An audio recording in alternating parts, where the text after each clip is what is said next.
নমস্কার বন্ধুরা, মামনি রান্নাঘর রেসিপিতে আবারও আপনাদেরকে অনেক অনেক স্বাগত জানিয়ে আজকে আবার আপনাদের সামনে চলে এসেছি। আজকে আমি এই যে সুরপাই মাছ বা ম্যারগেল মাছ যেটাই বলেন না কেন, এই মাছের ফ্রাই করে দেখাবো। পুরো ভিডিওটা আমার সঙ্গে থাকবেন, আশা করছি আপনাদের খুবই ভালো লাগবে। এই বৃষ্টির দিনে রাত অনেকটাই হয়েছে, আমার ছেলে বলে কি ফিশ ফ্রাই খাবো, তাই আজকে এই মাছেরই ফিশ ফ্রাই করে দেখাবো। এটা নেব, এই মাছের কাঁটা কম তাই আমি এই মাছটা দিয়েই বানাচ্ছি।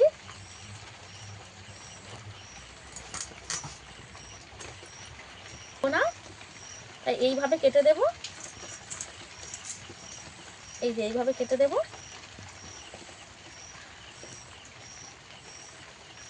ফ্রাই করবো তাই একটু পাতলা পাতলা করে কাটবো, যতটা পাতলা করে কাটা সম্ভব পাতলা করে কাটলে ভালো হবে।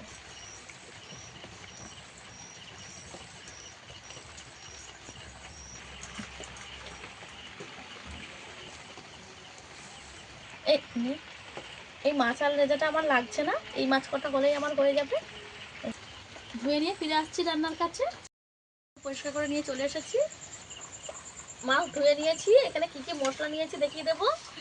এখানে আমি লবণ নিয়েছি, হলুদ নিয়েছি, লঙ্কা গুঁড়ো নিয়েছি, ধনে গুঁড়ো নিয়েছি, জিরে বেটে নিয়েছি, আদা রসুন বেটে নিয়েছি, আর একটা লেবু কেটে নিয়েছি। আদা রসুন বাটা নিয়ে নিয়েছি, হলুদ গুঁড়ো দিয়ে দেব, লঙ্কার গুঁড়ো দিয়ে দেব, স্বাদ মতো লবণ দিয়ে দেব, ধনে গুঁড়োটা দিয়ে দেব, বাটা নিয়ে নেব, লেবু রস একটু চিপে দিয়ে দেব, তেল দিয়ে দেব এই 2 চামচের মতো। তাকে আমি একসঙ্গে ভালো করে মেখে নেব, নিয়ে মাছের গায়ে ভালো করে মেখে দেব।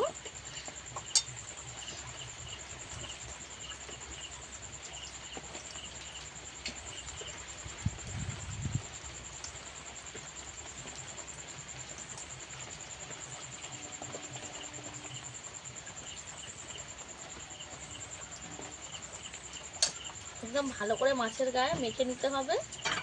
এইভাবে প্রত্যেকটা মাছে যেন ভালোভাবে মিশ্রণটা মাখানো হয়।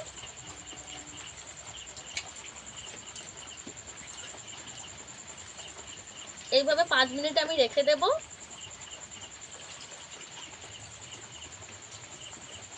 পাঁচটা রেখে দেব। ঠিক আমি নুনটাকে ধরে নিয়েছি, কড়াটা গরম হয়ে গেছে, তেল দিয়ে দেব ফ্রাই করার জন্য। বৃষ্টি এসছে বাইরে তাই কারেন্টটা চলে গেছে। একে একে মাছগুলো দিয়ে দেব।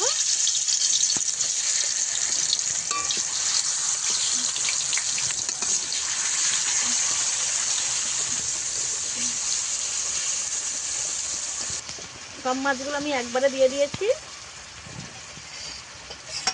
এগুলো দিয়ে দেবো যা আছে। এক পিঠ আমি ভালো করে হতে দেব।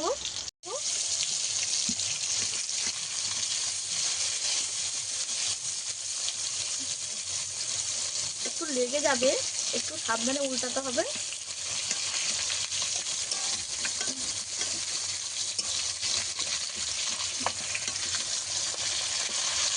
যেহেতু আমি মশলা দিয়েছি,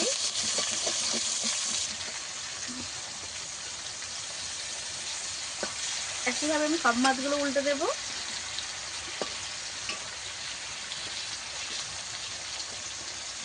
হিমাংশু,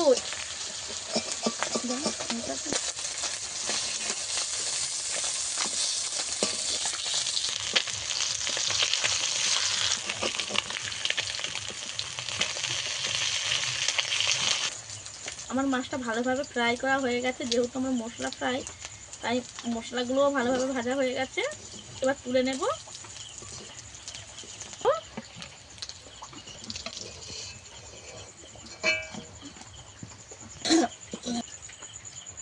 এই হয়ে গেছে মশলা ফ্রাই। এবার আমার ছেলেকে ডেকে খাওয়াবো। তো খাবে, আসো। প্রত্যেকে একটু লেবু রস ছড়িয়ে দেব।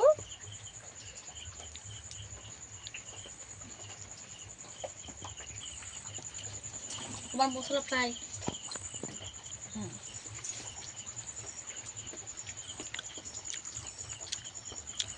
মা সেই বানিয়েছো, গরম গরম এরকম ফ্রাই সেই লাগে। আলু একটা খেয়ে দিই।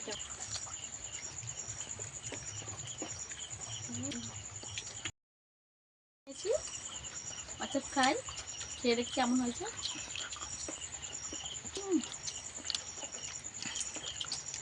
যাহা দারুণ লেগেছে। আপনাদের এইভাবে বানিয়ে খেয়ে আমাকে কমেন্ট করে জানাবেন কেমন লেগেছে। মাছও কটা খেলে এরকম আরও নিত্য নতুন রেসিপি পাওয়ার জন্য আমার চ্যানেলটা সাবস্ক্রাইব করে আমার পাশে থাকার অনুরোধ রইল। আজকে ভিডিও এই পর্যন্ত, দেখা হচ্ছে নতুন কোনো ভিডিও নিয়ে। ততক্ষণে ভালো থাকবেন, সুস্থ থাকবেন।